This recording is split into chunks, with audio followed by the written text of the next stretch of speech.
ЛДПР всегда выступала в защиту христиан. Мы даже были авторами проекта постановления об исторической памяти и защите христиан во всем мире, который, к сожалению, не был принят большинством Государственной Думы. Христиане на сегодня являются самым ущемляемым религиозной общиной во всем мире. Их убивают, в отношении них совершаются акты агрессии. И то, что мы увидели на территории Грузии, это была не только агрессия в отношении России, ее президента, ее народа, но это была агрессия в отношении православия. На протяжении 3 лет грузинская сторона настаивала на проведении у себя на грузинской земле, в Тбилиси, Межпарламентской ассамблеи православия. Мы согласились на это. Делегация российской стороны поддержала проведение данного мероприятия в Тбилиси. Нам были обещаны все меры безопасности и проведение мероприятия на самом высоком уровне. Данное мероприятие планировалось провести с 19 по 23 июня. И действительно, 19 числа было отличное праздничное открытие, которое открыл председатель парламента Грузии Кабахидзе.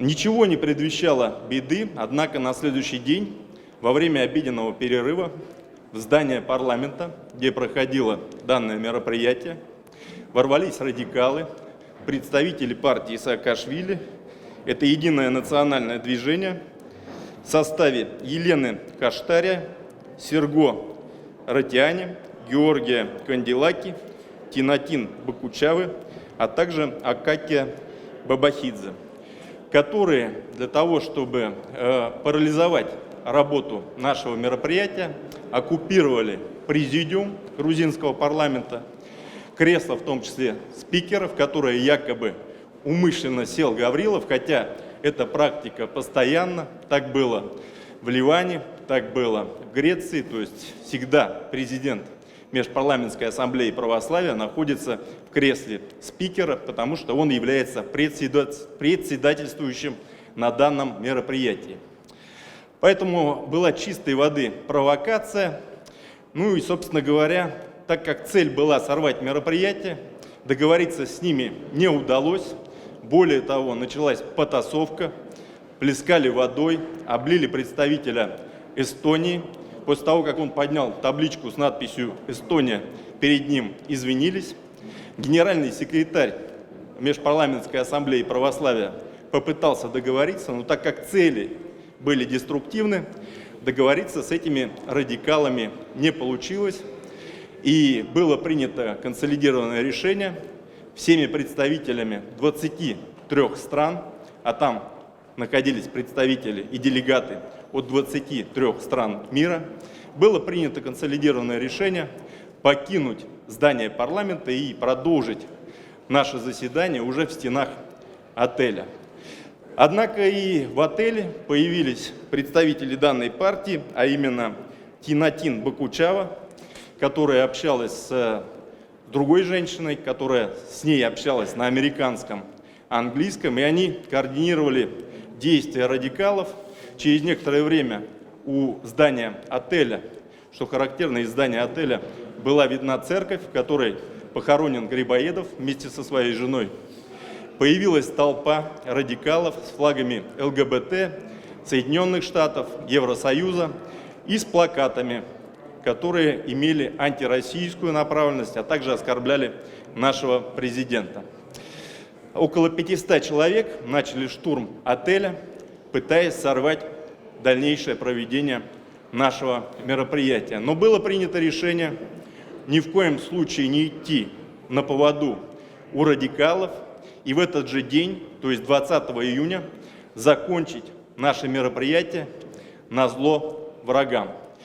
Но нам не был представлен конференц-зал, потому что поступил звонок из правительства Грузии, где владельцу было не рекомендовано предоставлять нам данное помещение. И мы были вынуждены продолжить свое мероприятие в помещении ресторана. Но мы завершили его успешно. И несмотря на данные нам гарантии безопасности, власти Грузии в этот момент сняли все гарантии. То есть это хваленое грузинское гостеприимство оказалось пшиком. То есть мы увидели акт агрессии, нам пришлось срочно эвакуироваться. На главу делегации, российской делегации в лице председателя комитета по развитию гражданского общества было совершено нападение. Его ударили, разбили очки, попытались перевернуть автомобиль, в который он сел. И нам срочно пришлось выезжать в аэропорт.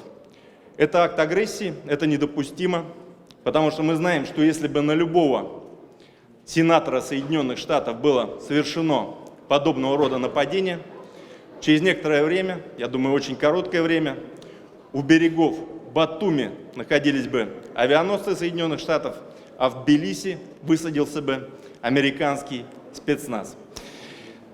Подобного рода агрессия недопустима в отношении представителей России, поэтому мы должны дать самый жесткий ответ Грузии.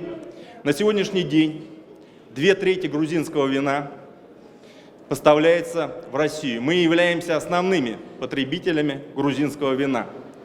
По сравнению с 2017 годом турпоток в 2018 году вырос на 24%. Мы по-прежнему кормим Грузию. Надо это заканчивать, надо дать жесткий ответ, запретить грузинское вино. Конечно, в первую очередь надо обеспечить безопасность наших туристов, потому что там небезопасно. Если грузины не смогли обеспечить безопасность официальной делегации, которая состояла из 3 человек, Сухарев, Гаврилов, Чепа, то о чем можно говорить, когда речь идет о тысячах российских туристов? Конечно, необходимо здесь сделать все, чтобы сохранить жизнь и здоровье наших граждан. Ну и третий момент. Конечно, необходимо запретить любые денежные переводы с территории России на территорию Грузии. Пусть они почувствуют ледяной ветер санкций со стороны России.